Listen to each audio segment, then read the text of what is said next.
Hello, everyone. Welcome back to another season of monthly webinars from Smith School of Business. We are kicking off the season with a webinar called How to Thrive Under Pressure, Why Pressure Isn't the Problem, It's the Solution. My name is Meredith Dalt, and I'm a business journalist at Smith School of Business here in Kingston, Ontario, where it is a decidedly rainy day. And I don't know about the rest of you, but I can definitely feel the pressure mounting as the new academic year ramps up. So I think the timing of this webinar is spot on. As always, today's webinar is presented by Smith Business Insight and by Queen's Executive Education. Before I introduce today's speaker, as I always do, I want to remind you that this discussion is going to be recorded. You'll be getting a link to that recording in your email within a couple of days. And if you want to ask a question, I hope you will. We will have time for questions at the end of the session. So please use the Q&A button that you'll find at the bottom of your screen. It's now my pleasure to introduce today's guest speaker, Dane Jensen, who is no stranger to our webinar series. Dane is an expert on strategy and leadership. As CEO of Toronto-based Third Factor, he advises CEOs and senior leaders in both sports and business. He also teaches in the full-time and executive MBA programs at Smith. He is the author of this brand new book, The Power of Pressure, Why Pressure Isn't the Problem, It's the Solution. And it is our great pleasure to be able to welcome Dane back today. So Dane, what I'm going to do is mute myself and give you the floor and come back in, I don't know, 50 minutes or so. That sounds great. Hey, thanks so much, Meredith, and a pleasure to be here with you all today to talk about what is rapidly becoming my favorite topic, which is the whole area of pressure. And as Meredith mentioned, you know, the kind of subtitle for the talk today is Why Pressure Isn't the Problem, It's the Solution, which is also the subtitle of the book. And, you know, this is kind of a little bit deliberately provocative because, of course, pressure can cause problems. You know, you'd have to ignore the last 18 months or be willfully blind to the negative impacts of pressure. And we're going to talk a little bit about some of the problems that pressure can create. What I hope you'll take away from the next hour or so, and certainly what I took away from researching the book, is that a little bit counterintuitively, pressure is also the solution. It's actually the energy that is under pressure that gives us the capacity to handle our most challenging situations. And so I want to kick things off by telling you a story that I heard in response to my favorite question, which is, what's the most pressure you've ever been under? This is a question that I kind of started asking a little informally. You know, obviously I've taught on pressure and resilience at Smith and elsewhere for the past 15 years or so. And this was a great question to just ask at lunch or around a table at break to kind of get the conversation started. But almost from the first time I asked this question, I realized it was a little bit unique. It had a unique power because on the other side of this thing, no matter who you ask it of, there is a really interesting story that is rooted in some real wisdom. And so I started asking it more deliberately. I started following it up by saying, well, what made it so high pressure? You know, what did you do? Did that help? Did it hurt? What did other people do? Did that help? Did that hurt? And you know, I have a bit of an interesting vantage point from which to ask this question. Because, you know, at Third Factor, we really sit at the intersection of a whole bunch of different environments where people experience significant pressure. You know, we work extensively with elite athletes in the Olympic and Paralympic sports system. And so I had a chance to ask athletes that have produced 21 medals, 13 of them gold. You know, we do a lot of work in academia at Smith. You know, we talk to people who study pressure. But more important than all of that, I talked to and had a chance to ask this question of hundreds of regular people, you know, people who are holding down stressful jobs and trying to take care of kids or aging parents. And I want to tell you one of the most memorable stories that I heard when I asked about the most pressure someone had ever been under. And this story comes from a woman named Jen Cruz, who is an HR manager in a government agency. And she flashed back to a time in her career where she was responsible for orchestrating the communication of a big restructuring. And, you know, two agencies had merged a couple months back. Everybody kind of knew there was a restructuring coming. And so there was sort of a nervous anticipation building and building and building as they planned the rollout. And then finally, the day arrived where they were going to announce what was happening. Jen's day started by having 4 one-on-one conversations with people who were being let go from the organization. So a very tough morning. And then she sprinted over to the conference center where they were about to start 6 simultaneous regional meetings where they were going to announce what was going to happen.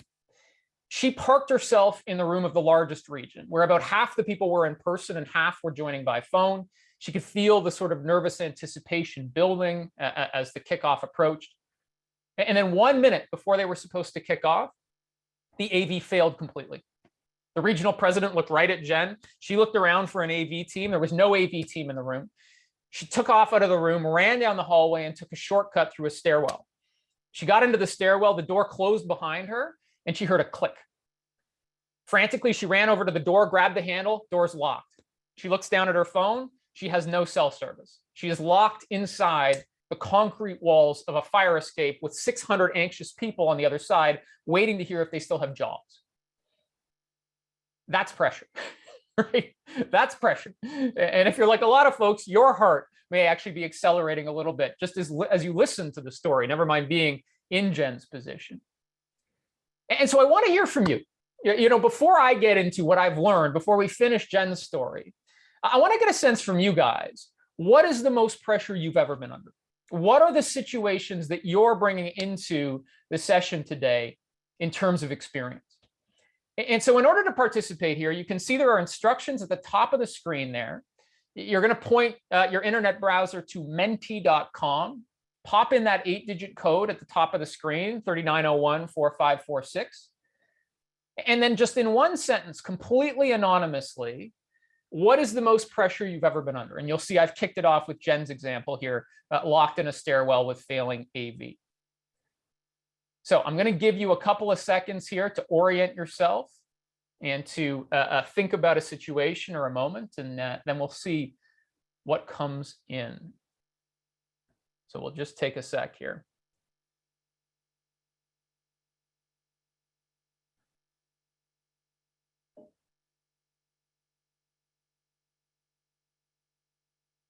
All right. And even as the first initial responses come in, we can already see some very interesting situations. Starting to come in a little more fast and furious at this point. All right, so we have a number of responses in already. We're at 40 and climbing quite rapidly. I'm just going to do a little bit of a scan through to start to get a sense of what are the array of experiences that people classify as pressure when they talk about their highest pressure moments. So we got right out of the gate, you know, at an immediate high point of saving someone's life. We're going to talk about the role that importance plays in pressure. When the stakes are truly life and death, that is extreme pressure, to say the least. Defending my doctorate. So a lot of experiences that people talk about are the classics, you know, big public speeches, professional exams, having to stand in front of a room and defend your thesis. Absolutely. You know, a number of folks talking about the long haul here, right? The lockdown pandemic over the past 18 months, you know, kids home during COVID and working 11 hours a day. I can absolutely relate to that. Our 3 children, 9, 7, and 4, you know, thank goodness the schools are open in person again, because I think my wife and I were gonna go a little bit nuts if they hadn't managed to reopen them. So I can definitely appreciate that one. Personal pressures, significant personal pressures, having my husband walk out without any explanation, you know, being a kidney donor for a loved one. Business pressures, having, you know, many locations closed. I do a fair bit of work in retail. That's been a huge amount of pressure for people over the past 18 months. Applying to grad school, completing a company budget while preparing for CMA exams, volume, right? It's not just one thing, it's multiple things that get layered on here. Working on a promotion, launching a major product, redesigning a 100-plus-year-old supply chain, running out of savings after getting laid off through COVID, auditioning for an orchestra, the death of a partner with a 9-month-old child, you know, while my new house is declared unlivable. Just an incredible combination of stressors and pressures. Putting a community on a boil water advisory. You know, many communities have been on those for far too long. It's a disgrace and a continued source of pressure. And what I want you to notice as you look at this list is 2 things. First, one of the most profound impacts that this book project has had on me as a person is what I've realized by asking this question of groups, from 20 people to today, 500 people, is anytime you walk into a room with a group of people, it is almost unimaginable the vast experience that those people bring in dealing with pressure. Right? This is often entirely under the surface. We don't know what people have been through. We don't understand the skills, the assets that they bring, but look at the experiences that this group brings when it comes to navigating periods of extreme pressure. The second thing I want you to observe is that what people classify as pressure spans the vast range of human experience, right? Classic pressures like big presentations and exams and project deliverables, all the way up to existential challenges. I had a session where somebody said I got caught too far from shore in the ocean, and I was worried that I couldn't swim back. Another person who had been attacked by somebody with a hatchet, right? Pressure is this incredibly vast tapestry of human experience. And yet, across this vastness of experience, what I have observed as I've synthesized these experiences is really two things. The first is that periods of pressure have a huge impact on the trajectory of our lives. How we navigate our highest pressure moments impacts not only how successful we are, but also how much we enjoy the journey and how much regret we carry after the fact. Without fail, when I talk to people about these experiences, they don't go like, oh yeah, it felt stressful in the moment, but in the grand scheme of things, who cares? These are big inflection points in people's lives. It matters to us how we handle these. It matters deeply. And the second thing I've observed quite helpfully is that amidst the differences, there are also patterns in pressure. There are patterns in what creates pressure. There are patterns in the problems it causes, and there are patterns in how to best use it productively. And so that's what we're going to talk about. We're going to talk about what creates it. We're going to talk about the issues it raises. And critically, we're going to talk about three things that I've really learned about how to channel it productively. But if we're going to channel pressure productively, it starts by understanding what creates it. And it turns out that pressure is actually deceptively simple. You really only need two things in the environment in order for people to experience pressure. The first thing that has to be there is importance. How important the outcome of a situation is to us is directly proportional to the pressure it creates. We don't get stressed about things that we don't care about. And by the way, inherent in that is a great reframe, which is if I'm feeling pressure, I must be doing at least something that matters to me, right? That I see as important in some way. Now, importance in and of itself doesn't create pressure. There has to be a second thing there, and that is uncertainty. Because no matter how much something matters to me, if I know exactly how it's going to turn out, it's not really going to create that much pressure. It's when it really matters to me and I don't know how it's going to go, that's where we experience pressure. Now, I want to just draw your attention to the multiplication sign in the middle here, because that's actually very deliberate and important. The more important the outcome of a situation is to me, the less uncertainty is required to create pressure. Right? To use a simple example, if I buy a $5 lottery ticket, the 99.999% uncertainty is not going to create a lot of pressure. If, on the other hand, I'm getting wheeled down a hospital corridor to a life-saving operation with a 90% success rate, that 10% uncertainty is going to create a fair bit of pressure. And so the relationship between those two things is important. Now, of course, human beings, we have had to exist and operate in important, uncertain situations since the dawn of time. This is not new. What I think is a little bit unique is the third factor in the pressure equation, which is volume. This is the multiplier effect, just the sheer volume of tasks, of decisions, of distractions that surround our important, uncertain situations. I think this is something that is genuinely new in modern times. We are dealing with a volume of inputs that would have been baffling to people 20 years ago, 30 years ago. Just to start this webinar, I had to quit WhatsApp. I had to quit iMessage. I had to quit Slack. I had to quit Teams. I had to quit Signal. I had to quit Outlook, right? 6 ways that people can hail me at any moment in time, right? Volume is a huge force multiplier for pressure. And what we want to know is that when all 3 of these are in overdrive, when we're dealing with fundamentally important things that are highly uncertain, and there's a lot of them, there is a gas pedal that gets pressed inside of all of us. And this is our sympathetic nervous system. Its job is to ready us to handle high pressure situations. And when the gas pedal gets pressed, there's a bunch of physical changes. Our heart rate accelerates, our breathing gets quicker, our muscles get tense, our pupils dilate, our body gets flooded with adrenaline and cortisol. But aside these physical changes, there is a really important cognitive change that occurs, which is as the gas pedal goes down, as activation increases, our attention starts to tunnel. We can absorb less and less and less information. And this is hardwired, by the way. We cannot counteract this. So what do I mean by attentional tunneling? What do I mean by our attention getting really narrow? Well, let's go back to our friend Jen, who is still stuck in the stairwell at this moment in time. Here is how Jen described her peak pressure moment as she tore out of the room looking for the AV team. She said, "I remember when I was running toward the stairwell, my mind was racing, but I also couldn't think. It was like my focus narrowed to the point I couldn't even see the possibility of what to do next. It was a crazy feeling, having my mind race and not actually have it compute anything." I think this is a sensation that most of us have experienced at one time or another. I had a very personal experience in a job interview with this one, right?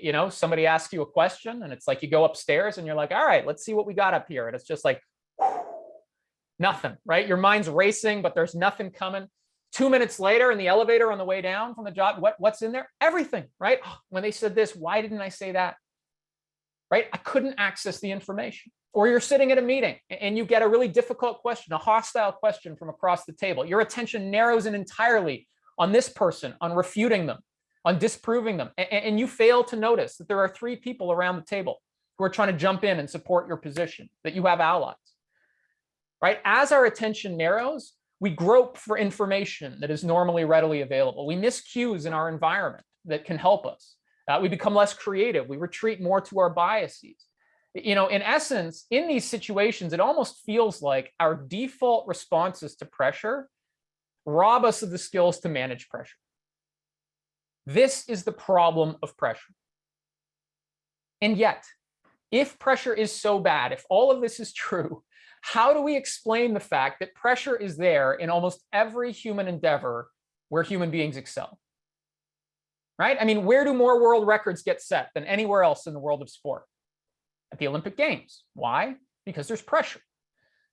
When we observe physicians breaking new medical barriers or extending the health span of human life through life-saving vaccines in record time, pressure is there. When we give birth to our first child, what is it that allows us to sustain through 3 months of sleepless nights and abject terror that we are screwing everything up? It's the energy under pressure, right? When we nail that big sales presentation, it's the pressure that we feel in advance that leads us to put in the prep work to hit it out of the park. Right? So how can pressure be so bad if it's there in all of these situations? This was a question that really fascinated me. It's a bit of a paradox. And what I've discovered as the solution to this paradox is that the word default in this sentence is doing a lot of heavy lifting. Right? Our default responses to pressure can rob us of the skills to manage the causes of pressure. Many of our default responses, which are encoded in our sympathetic nervous system, these are responses that evolved over thousands of years to optimize for raw physical power in the face of physical stressors, right? The proverbial saber-toothed tiger, where I really needed raw physical power to punch this thing in the face or run away. Right? When I ask people, what's the most pressure you've ever been under? How many people do you think mentioned a saber-toothed tiger, right? Not a lot. So these stress responses are not often well tuned for the stressors that we experience in the modern world. And yet, our default responses are not our only responses to pressure. We actually used to think there was only one stress response, the fight or flight response. But what we now know is the human body actually has a repertoire of stress responses. But we can access the response that allows an Olympian to peak when it matters most, right? The one that gives a surgeon an even steadier hand at the critical moment in the operation. The one that allows all of us to be a more empathetic and patient version of ourselves on no sleep, during the first days of our children's lives. But if we want to access those alternate responses and sidestep the default, It comes back to how we relate to importance, uncertainty, and volume. And so we're going to start with importance. And in order to unpack importance, I want to share two very different stories. Very different stories. The first is about a guy named Jeff Dion, who was an HR administrator at a hospital network in Toronto, where I'm based. And when he thought about his highest pressure moment, he flashed back to a time where he was managing a small team who were responsible for deploying the hospital's first ever employee engagement survey. Now, I suspect many of you on the line here have been part of engagement surveys. These are, massive undertakings. They touch on every employee in the organization. There's a lot of pressure for completion. He was going to report out to the CEO and his team. They were going right up the chain to the most senior levels of visibility. And because this was the first time they'd done it, in order to save cost, Jeff and his team were going to handle not just deploying the survey, but also analyzing it and producing all the reports, which meant that they were on the hook for 215 team-level engagement reports. So they fielded the survey in March. Responses started coming in. They started to do some analysis. The report to the CEO was due in June. And then in May, they restructured the entire hospital. They shook the whole place up. People who used to report to one person reported to another person. Jeff said we couldn't trust any of the data in the HR systems. We would go and give a report to a team and the boss would say, no, that's Joe Smith. It's Joseph Smith that's on my team. And this happened enough times that a VP pulled Jeff aside and said, listen, you guys you don't have any credibility in the organization because you keep screwing up all the data. You got to fix this before June. Jeff said the workload was unbelievable. Eventually, he took on all 215 reports himself just to free up his team to deal with data integrity issues. And this all came to a head one Friday night. Late at night, Jeff was running a heat map report on a particular team. He ran down the hallway in the office to grab the printout from the printer, and he happened to look up at the clock. And he said, I remember looking up at the clock and seeing that it was 11:35 p.m. I said to myself, what am I doing? At this point, my daughter's 7, my son's 11. I was like, what is this doing to me? All right, so hold that thought. Jeff alone in the hospital, Friday night at 11:30. Here's the second story on importance. And I said these were very different. This is a story. It's about a guy named Johan Olav Koss, who is one of the most decorated Winter Olympians of all time. He's a Norwegian long track speed skater. And his peak pressure moment was coming into the Lillehammer Games in 1994. And coming into those games, Johan faced what, for my money, is the single highest pressure situation you can face in sport, which is to be a gold medal favorite. And actually, he was favored to win 3 gold medals at an Olympics in your home country, right? 4.5 million Norwegians. He's the face of the team in an individual sport, right? It's just you out there on the ice. And Johan said about 10 days before his first race, he broke down. He could not handle the pressure. It was too heavy. And he actually ended up crying under a staircase in his hotel. And the way he described that moment is he said, the fear of failure was so strong that I felt like failure at the Olympics would create failure for the rest of my life. Okay, 2 very different stories, right? We've got an HR manager at a hospital alone in the office struggling with data integrity issues in an engagement survey, and a world champion on the eve of what would eventually become his greatest triumph. He did win 3 gold medals and set 3 world records. Very different stories, but both united by importance. You see, for Jeff, it's the elusiveness of importance. He's standing there wondering, why am I even doing this? Why am I not home with my kids? Johan, on the other hand, is completely overwhelmed by importance. Right? All he can think about is how important this is. And in fact, he's built up the stakes from just a speed skating race to a referendum on whether he is a success or a failure. And so you see, when we are in Jeff's spot, that is when we are going through the grind, the long haul of unrelenting volume. The critical imperative here is we need to pull importance close, by which I mean we need to consciously work to clear a line of sight from what we're doing up to, why does this matter to me? And when importance is elusive, what I have learned through my conversations with all of these interesting folks is that there tend to be 3 paths to creating a line of sight to importance. The first path is growth. And this is about getting to a good answer to the question, how is this pressure helping me grow? Right? Growth gives meaning to pressure. When I go, yeah, this is heavy, but it's making me stronger. It's helping me get better in a way that's important to me. That can be a source of importance. Second is contribution. And this is getting to a good answer to the question, how is tolerating or enduring this pressure benefiting others? And this was Jeff's path to importance, by the way. When he rounded out his story, what he said, there were moments where I was like, oh my gosh. But he said, at the end of the day, I never lost my why. He said, my boss was always really clear. We are the people who take care of the people who take care of our patients. We take care of the doctors or the nurses or the frontline workers so they can take care of our patients. Jeff never lost his sense of contribution. And then the third path to importance is connection. How is this pressure bringing me closer to those that I care about?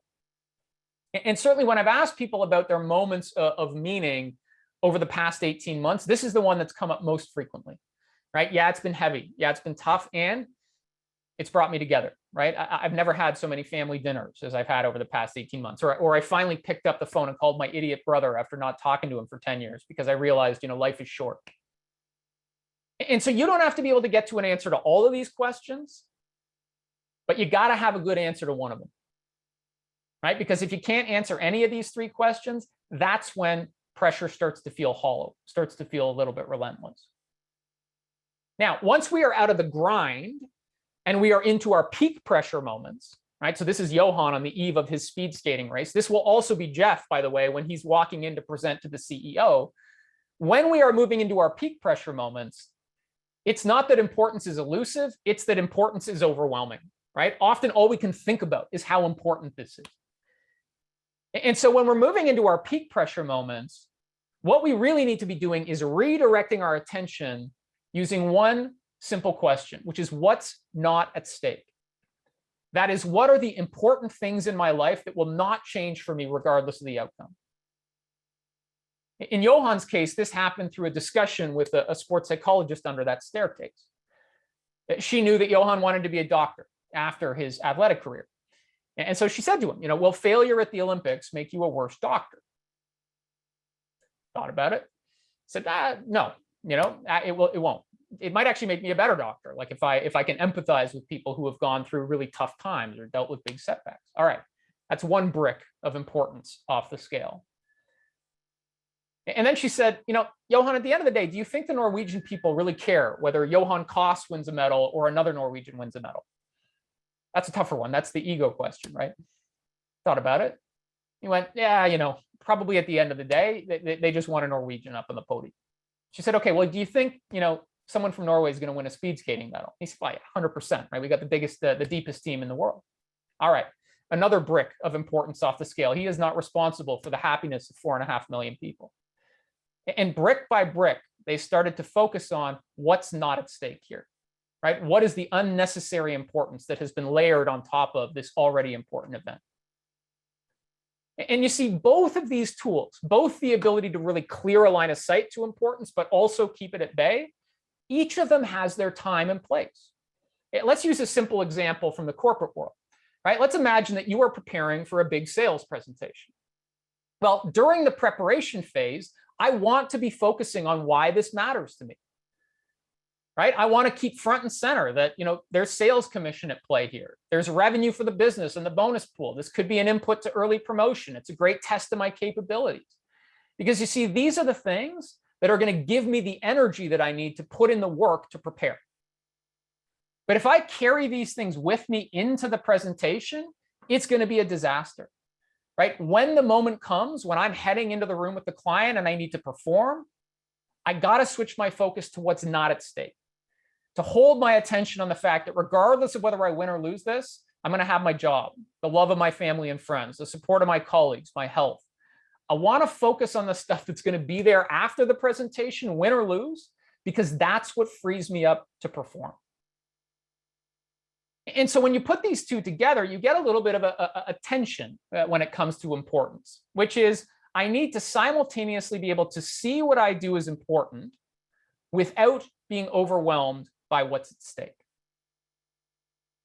So I want to get a little temperature check. I've been talking for a while here, a little temperature check from the group.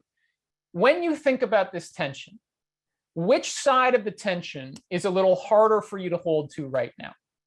Is it finding meaning and importance in what you're doing? Or is it the opposite, that everything seems urgent, everything seems important, and so it's a little bit tougher to keep the stakes in perspective? So I'll just give us a few seconds as people find their way back to Menti and cast their vote.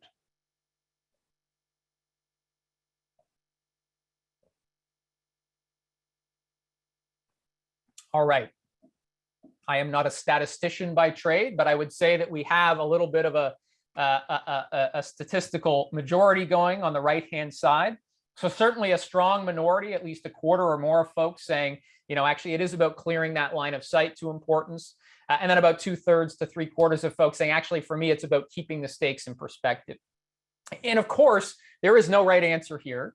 And your answer will not be constant, right? You will toggle back and forth. The key here is awareness, right? Is to notice, all right, which side of this am I finding harder right now? And then be able to pull the right club out of the golf bag, either what's not at stake or growth, contribution, and connection. All right, let's move on and talk about uncertainty. As human beings, we experience uncertainty like physical pain. We are hardwired to flee uncertainty, to minimize it. This is a guy named Kurt Cronin. And Kurt is a former US Navy SEAL team commander. And when I asked him about the most pressure he'd been under, he had to pause for a while. And the more I learned about Kurt, the more I understood the pause. This is a guy who completed his special forces training just after 9/11. About a decade later, 25 of his colleagues died in the single deadliest incident in Operation Enduring Freedom. It was a Black Hawk helicopter crash. He has a lot to choose from. He's been through a lot. But he eventually picked a moment where he was leading a team at night to a land-based target about a mile away when they started taking unexpected enemy fire. And he said, what made this one so high pressure was the team that I was leading was made up of both Navy SEAL team troops, but also reserve guard troops that have been called up with 2 weeks of basic training. And he said, I didn't really know how they were going to react. And so we took cover. And he said, I knew as soon as we took cover that I had to make a decision. I had to act, because the longer I delay acting, the more the cold creep of fear, which was his phrase, starts to permeate into folks. And so he made a call. There were 2 helicopters on a 30-second hover. He called them in. They rained down suppressive fire, and the team was able to advance to the target. The mission was a success. Now, what's more interesting to me than the story itself is what happened afterwards. In the military, they are very diligent at conducting debriefs. They do after-action reviews or AARs. And what Kurt learned in the AAR was that actually what he did was not the best decision. There were other courses of action that they could have taken that would have been optimal. But here's what he said. He said it might have been the second or third best choice, but the fact that the decision was made, that made it the best choice. The fact that the decision was made, that made it the best choice. You see, when we are in our peak pressure moment, the imperative for uncertainty is very straightforward. Eliminate it. Redirect your attention from what you can't control to what you can, and then take direct action over what you can control as quickly as possible. And this is because the second we start to exert control, the pressure from uncertainty begins to abate. The longer we delay action, the more uncertainty starts to build and build and build, and we get into that attentional tunnel that makes it harder and harder to act. Martin Reeder, who's a beach volleyball player, he went to Rio in 2016, had a really interesting way of talking about this. He talked about how, when you're playing beach volleyball, there are a lot of things that are out of your control. Right? The opponents are out of your control. The officials are out of your control. The crowd is out of your control. The weather's out of your control. You are literally standing on shifting sands on a beach, which is out of your control. He said the one time you have complete control is when you are standing behind the service line with the ball getting ready to serve. And in order to qualify for Rio in 2016, Martin and his partner Josh knew that they would have to go down to Mexico and beat the Mexican team in front of a home crowd. And he said, we knew this was going to be a really tough match, really good team, hostile crowd. And so for 6 months, they practiced a very non-traditional serve. And Martin said at a critical moment in game 3, I moved to a total different spot on the service line. I served a ball they had no idea was coming for an ace, and that's what punched our ticket to Rio. And he said, when I am in other situations where things feel out of my control, I think to myself, what is your serve? That is, what is the one thing that is completely within my control in this moment? And I love this metaphor. This is something that I use over and over again.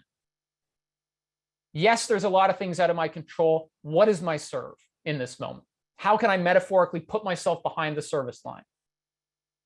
And when all else fails, right? If you are in a situation and you go, you know what, there is nothing here in my control. I don't know what my serve is. I want you to consider the serve of breathing. Breathing is always within our control. And the second we start to take control over our physiology, when we move our breath down into our diaphragm and start to slow it down to 6 or 7 breaths a minute, when we get our physiology under control, it starts to bring everything else in line with it, right? You cannot have a racing mind with a calm body. It is not physically possible.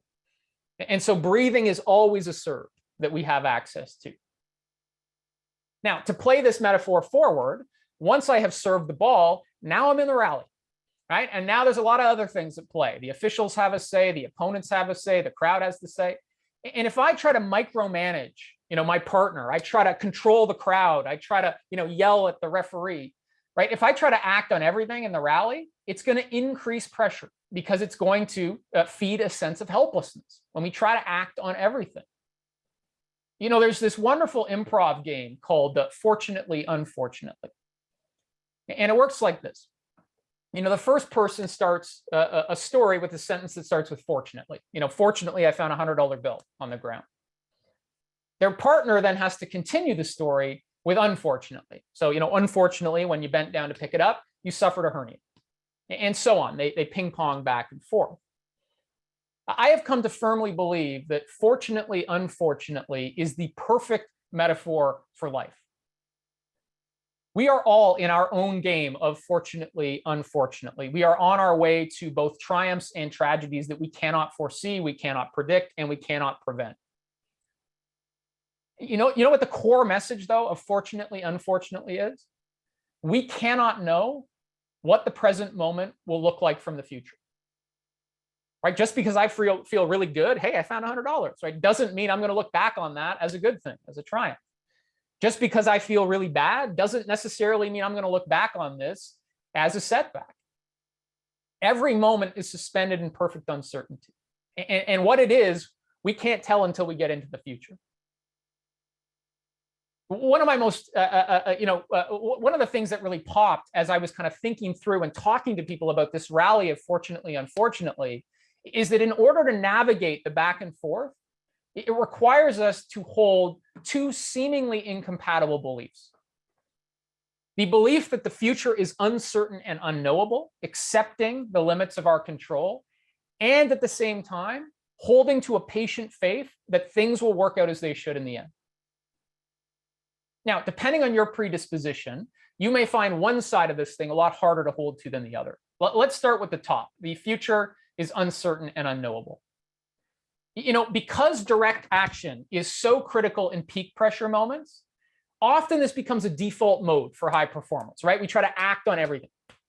And in fact, many of my stories, my conversations with high performers centered on a protracted battle to try to control everything that ultimately ended with them coming to this place that, despite all efforts, I cannot control the future.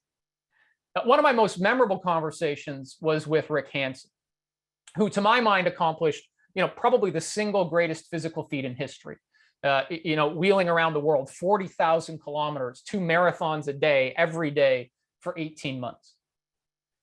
But when you listen to Rick talk about the beginning of his journey, when he went from an athletic, outdoorsy kid in rural BC to suffering a car accident that severed his spine, he does not talk about, an embracing of opportunity, a looking to the next chapter in his life. What he talks about is a bitter struggle to accept the limits of control. Here's how Rick describes that initial period. He says the first phase was absolute bitter denial. I'll find a way to walk again. I'm determined. I'll just focus every day. I used every athletic trick in the book. I prayed to God. I visualized. I worked my butt off. I did everything. At the end of the day, none of it worked. Rick's journey, in which kind of the ultimate game of fortunately, unfortunately, ended up resolving in him raising hundreds of millions of dollars for spinal cord research and inspiring millions of people to build a world without barriers. It started with his ability to get to the first part of this. That, despite his effort, the future was out of his control. Now, in other times, like now, we actually have no trouble getting to this first half. It's like, yeah, no kidding. The future is uncertain and unknowable. I think if we've learned anything over the past 18 months, it's that we don't really know what's around the corner. Instead, what's a little bit harder is getting to the second place, right? Getting to a place where we can feel hopeful about the future. And in fact, if you are a pessimist, or you would probably tell us that you're a realist, that tends to be what pessimists call themselves, you might say, well, things don't always work out in the end. And you would be right. We don't all get a Hollywood-worthy kind of moment of triumph. We cannot all be Rick Hansen. And yet, without fail, when I talk to people about their highest pressure moments, they talk to me about how they had worked out. I heard things like, I discovered an inner strength that I did not fully appreciate. I built confidence in my abilities. I learned something new that was incredibly useful later on. I gained better insight into my own motivations and behaviors. I strengthened connections to others around me. It forced me to recognize that the path I was on wasn't what I truly wanted. And so, having faith that things will work out as they should in the end, this is not about deluding yourself that everything is going to go perfectly and according to plan. It's about remaining open to be surprised by how things work out. They might work out a little bit differently than you think they will, but remaining patiently hopeful that they will work out. And so again, just like importance, when we look at uncertainty, there's a little bit of a tension here, right? It's this ability to, yes, control your serve, exert control where you can, but then simultaneously to get to a place where you can embrace the uncertainty of the rally. And embracing rather than just tolerating the uncertainty of the rally, this is about getting to that place where I have faith that things will work out as they should. That's what allows me to embrace the rally rather than just tolerate it, to weather it. And so again, let's do a little gut check for everybody here. When you look at this tension, the uncertainty tension, what's a little harder for you right now? Is it difficult to find your serve, to figure out where you can exert control? Or is it more embracing the uncertainty that you can't tame, getting to a place where you can embrace that rally? I'll just give it a second here.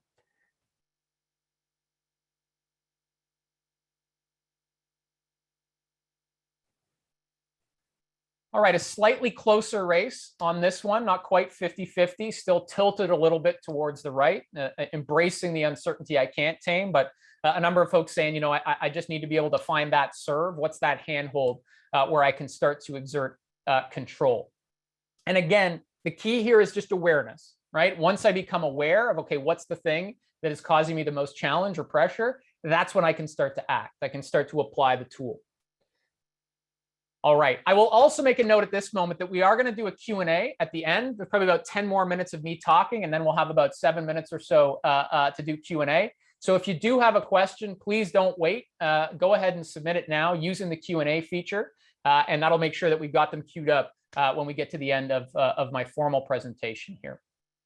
Speaking of the end of my formal presentation, let's talk about the third element of the pressure equation, and that is volume. And when volume is the dominant thing creating pressure for us, time management seems like the logical response, right? Hey, I got a lot of stuff to do. I need to get better at managing my time and be more efficient in doing that stuff. Here's the thing. Time management is a trap. It's a trap. Why? Well, what happens to people who are really good at time management? Do they get less volume or more volume? They get more volume. Right? Let's say you're a miracle worker and you manage to free up an hour on your calendar by being super efficient with everything else. What happens? Boom, calendar invite. Hey, I noticed you got a free hour. Can you join the project kickoff? Right? It reminds me of one of my favorite Dilbert comics where Catbert, the consultant, comes in and he says to the manager, hey, how do you guys reward your high performers around here? And the manager says to him, well, we load them up with work until they become average performers, right? This is the challenge of time management. It's like digging a hole at the beach. The bigger the hole you dig, the more water is going to come in and fill it. And so, not to crap all over time management here, because, time management's valuable, but we need to remember that time management is a great productivity tool. It's not a solution to pressure, right? It doesn't alleviate pressure. When we are facing volume pressure, it's not about time management. It's about attacking the root causes of volume, the volume of tasks, the volume of decisions, and the volume of distractions. I want to start by talking about decisions, because I actually think over the past 18 months, decision fatigue has been a real contributor to volume and pressure created by volume. We have to make decisions with imperfect information on stuff that was just automatic 2 years ago, right? Should I send my kids to school? Can I go and visit my elderly parents? Is it okay for me to attend this wedding?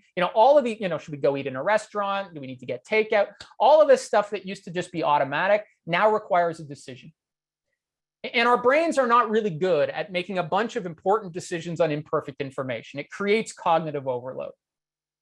And so what I want you to think about when it comes to decisions is that absolute principles beat decisions every time. Absolute principles beat decisions every time. Take the science of weight loss as an illustration of what I mean by this. Right? What the science of weight loss would tell you is if you're trying to lose a couple pounds, it is much easier to say, I'm not going to eat after 8 p.m. than it is to say, I'll limit my snacking after 8 p.m. Right? The latter, it just springs up an infinite number of decisions, right? Okay, I'm going to limit my snacking. All right, could I have this cup of yogurt? What about nuts? Like nuts? Well, just almonds, or could I have, well, how many? Well, I've had a couple nuts. Could I still have this? All of a sudden, we're making all of these decisions. The absolute principle, I'm not going to eat after 8 p.m., it cuts the decisions off at the root. This is finding what Tim Ferriss has talked about as the one decision that eliminates 100 decisions. And so if we notice that we're making similar decisions over and over again, work or personal world, it's a good sign that we can replace it with a principle. And the second thing that I want to talk about with volume is distractions.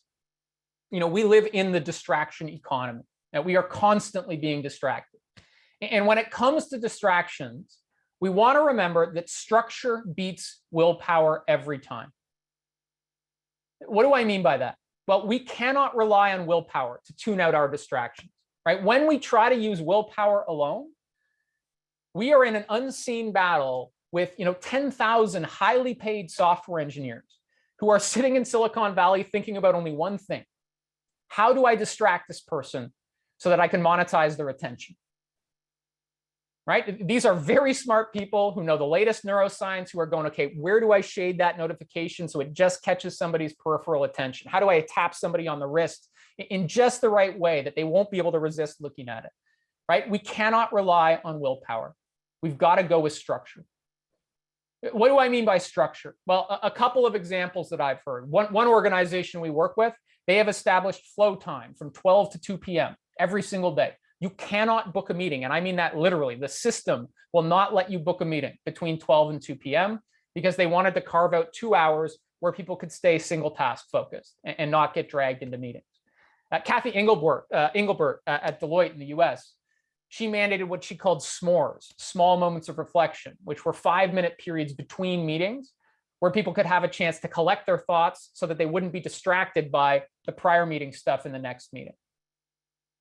If these ideas are of interest to you and you want a little bit more on them, I wrote a piece for Harvard Business Review called Time Management Won't Save You. It's got a bunch of stuff on attacking the root causes of volume, and you can find it by heading to my link tree here. There's a bunch of links in there, including to the HBR articles that lay out some of the stuff. All right, so we have reached the end of the pressure equation. We've talked about importance, uncertainty, volume. And if you kind of synthesize everything I've talked about today, but also, frankly, what I learned in writing the book, really what I learned is that it comes down to navigating 3 tensions. The first tension we have to navigate is to see what I do is important without being overwhelmed by its stake, to search for growth, contribution, and connection, but also remind myself what's not at stake. The second tension is this ability to take direct action to manage uncertainty, to find my serve, to look for what I can control, while at the same time remembering fortunately, unfortunately, right? To opening myself up to being surprised by how things turn out. And then finally, when it comes to volume, yes, I need to build the physical platform to handle a high volume life, right? That's sleep, nutrition, movement. And I need to be ruthless in using structure and principles to eliminate volume that is unproductive. And so before we get to Q&A, I want to come back to where I started this talk. I started by saying, hey, pressure is the solution. Okay, the solution to what? Right? What is pressure the solution to?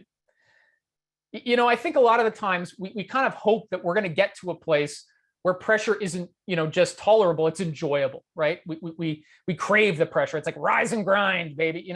I'm just not of that school. I've talked to enough people at this point to know that a lot of our high pressure moments are not enjoyable. We would not wish to repeat them. And yet, look at what I heard when I asked people about their moments. Remember the slide from earlier, right? This is how I heard people describe the outcomes of their highest pressure moments.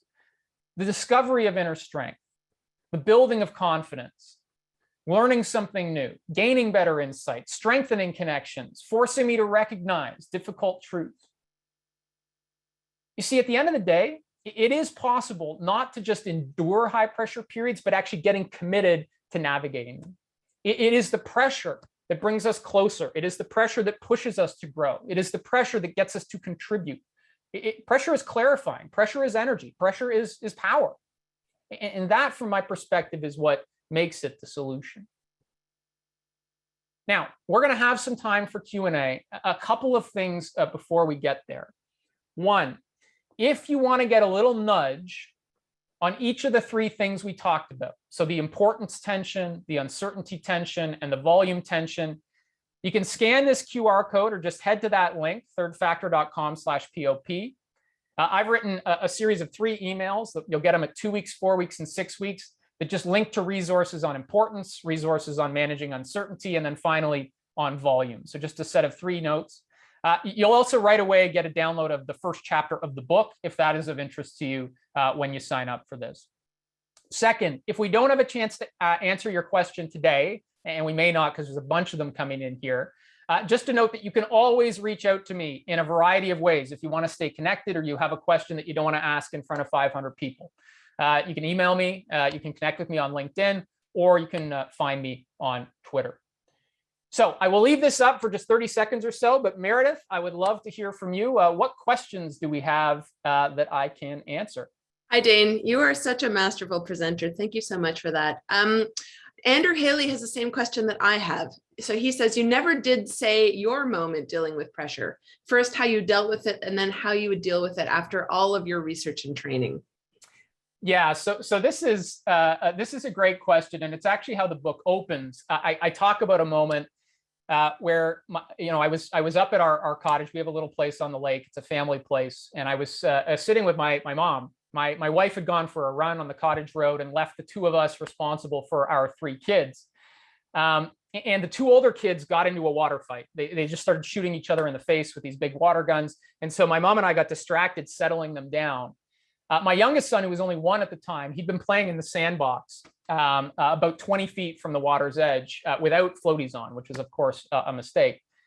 And once we got the older 2 sorted out, we looked around and realized that Henry was gone. And he couldn't walk. He could only crawl at that time. He's a loud kid. We couldn't hear any noise. So we started calling for him. No response. Went and searched the buildings. Wasn't in any of the buildings. The sandbox is kind of between the shoreline, and then there's kind of like a rocky forested slope. And the kid couldn't walk.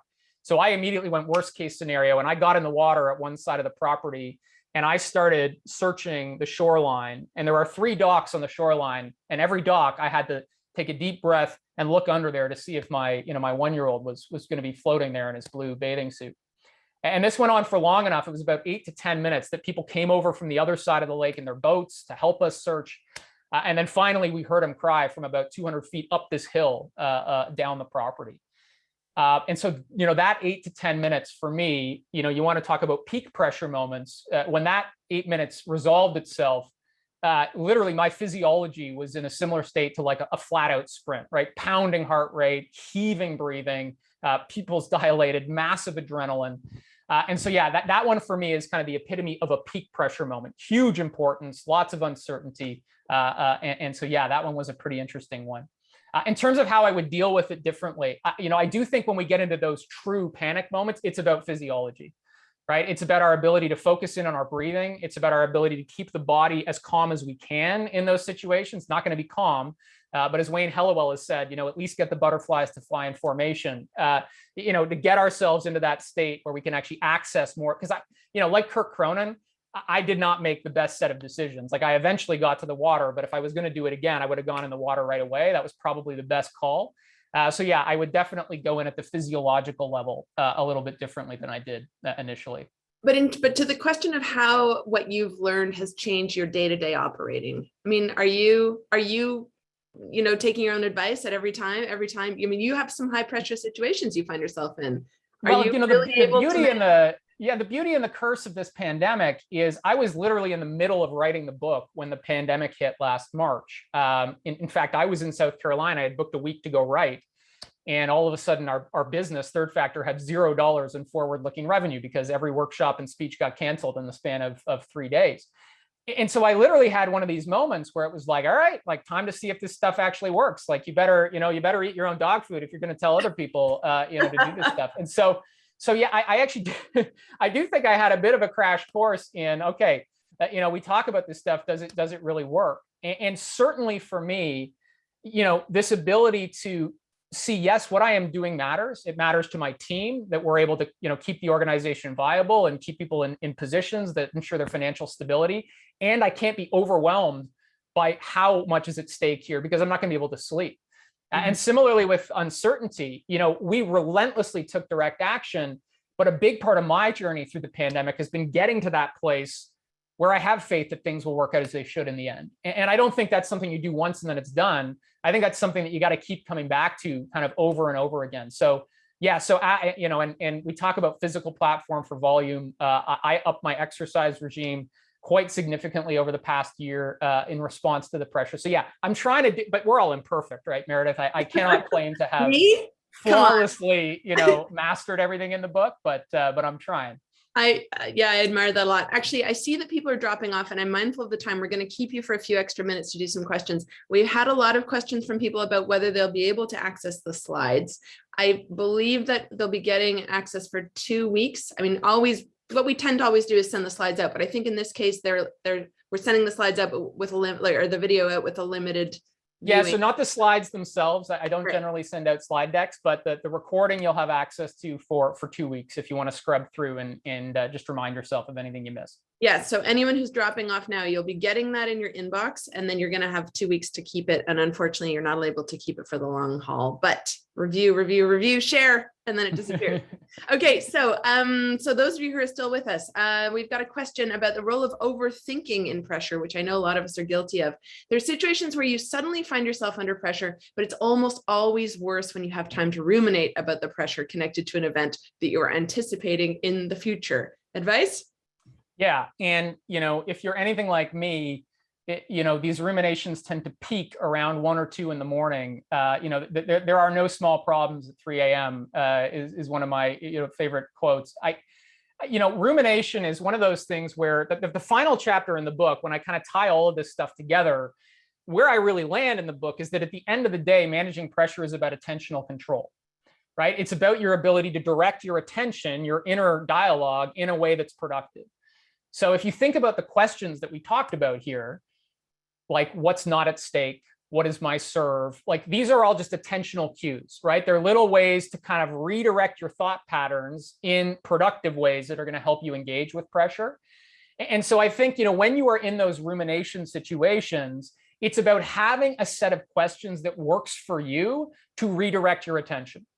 So I actually personally find great value in the question, what's not at stake? When I'm lying awake at night thinking about some business issue, It's like, you know what, I need to consciously redirect my attention, 12 months into the future and go, regardless of how this resolves, I'm going to be lying in the same bed with the same family, with the same job, and that actually really helps me get some mental space on the rumination.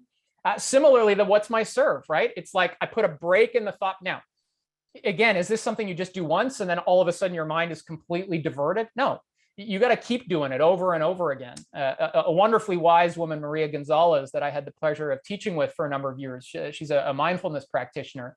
She always talked about that ability to continuously redirect your attention as basically doing like reps in a gym, right? Every time I redirect my attention, I am strengthening my ability to direct my cognition in a way that's helpful for me. And so, you kind of come to peace with the fact that, yeah, I'm going to get dragged back here, but I'm going to continue to redirect back to what are the cues that are helpful, for me as opposed to damaging. Right, because I know anyone who's been guilty of rumination knows it's the last thing you can think of when you're deep in rumination and panic is like a useful thing like, oh, wait, what should I be thinking of instead? Like it's practice. Okay. And you want to prepare, like you want to know the questions that work for you. Right. Like in the book, I use another question, which is what's my average? And that's a question I learned from Brian Orser, a two-time Olympic medalist skater. So when I'm about to go on stage in front of 2,000 people, one of the ways I reduce uncertainty is I go, okay, what's an average for performance for me for a speech? It's pretty good. Like, I don't have to be exceptional up here. I just got to be average because my average is reasonably good. And at least now you're capping the downside of uncertainty, right? So you want to have these little, and the different questions work for different people, right? What's my average works great for me. That might not work well for you. It's knowing what are the questions that are good little attentional anchors to reduce uncertainty, to keep importance in perspective.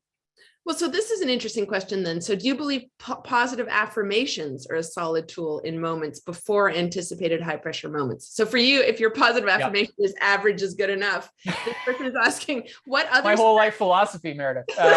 No, strategies to use to calm the mind besides breathing. So maybe that, yeah, anyway. No, positive affirmations. So the only nuance I'll put on positive affirmations is positive affirmations rooted in data are very helpful.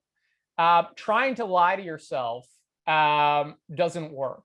So like if you're like, if you're saying, in my case, so I'll use the positive affirmation that I would tell myself, right? Hey, you're a competent speaker, you know how to manage a crowd. You're a competent speaker, like that's stuff that I can look back on a track record of going like, hey, these things are actually true.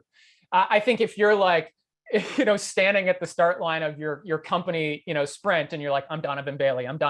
Like, your body's like, no, you're not. No, you're not. No, you're not. So I do think you need some kind of data to back up your positive affirmation. And that's actually how I would get to your affirmations, is to start to note, literally like journal, record. If rumination is an issue, if you have an active self-critic, make sure you are keeping track of your successes, because that's the data that's going to feed your positive affirmations. Like, hey, I've done this 10 times before. The last time I did it, I am good. I am competent. I am confident. So yeah, so they work great, and you want to have some data to back them up a little bit. Okay, I'm mindful of the time. I do want to ask you this interesting question from Josh Cobden. At what age can these skills be imparted on to kids who seem to face more pressure in day-to-day life versus previous generations? Yeah, I mean, this is something I think a lot about, right? With 3 kids myself. This is kind of a cop-out, but it's true. I do think it really depends on the kid. I think it's tough to teach these skills before 14. Certainly in our work with athletes, you can do some kind of basic stuff. But for them to really lean into the mental game, usually it's kind of mid-teens, 14, 15, 16, 17. You may have a child that is just kind of naturally keyed into this stuff and keen on it, but I think that's kind of been our experience a little bit. It does occur to me, though, that in living according to these principles, you would be in fact demonstrating to younger kids how to deal with pressure. This is sort of like also Totally. teaching kids resilience by just demonstrating it, right? Yeah, I think that's very true. I think whatever you model, certainly is, there's a bit of quite a bit of osmosis that takes place for sure. Right. Oh my goodness, we have so many questions. It is 2:04, so I fear, audience, I'm sorry for, Dane's been very generous in suggesting that if you do have questions that are unanswered, you should contact him directly. Dane? Yep. Okay. Absolutely. So I'm now, there you go. Hit him up. He likes emails, tweets, and messages on LinkedIn. But I'm now going to take this opportunity because it actually Dane's going to help me plug some stuff here. So we do want to let you know about some more opportunities for online learning here at Smith School of Business. So if you are wanting to become a better coach or leader, Queen's Executive Education has a lot of programs coming up that might be just the right thing for you. Mid-October, there's a 2-week program called Coaching for High Performance, followed by a 1-day session, Coaching Remotely, which is happening November 2nd. Also, Managing Challenging Conversations for a Distance. Uh-oh, I got that wrong. At a Distance.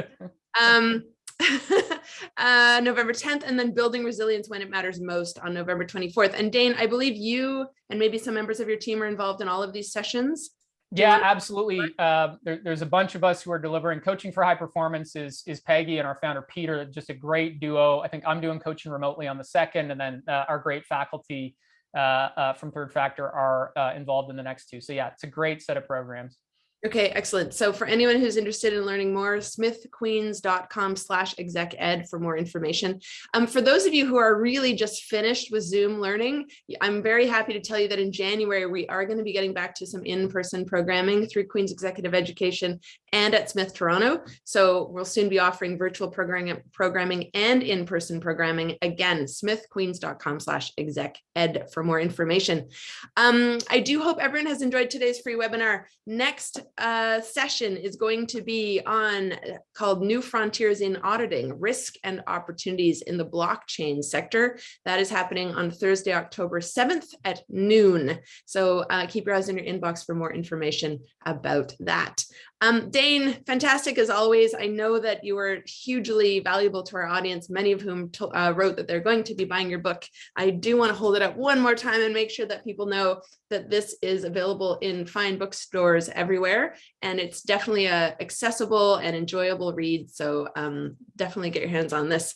Thanks everyone for tuning in. Thanks Dane for being fantastic, and we'll see all of you soon. Bye everybody. Thanks.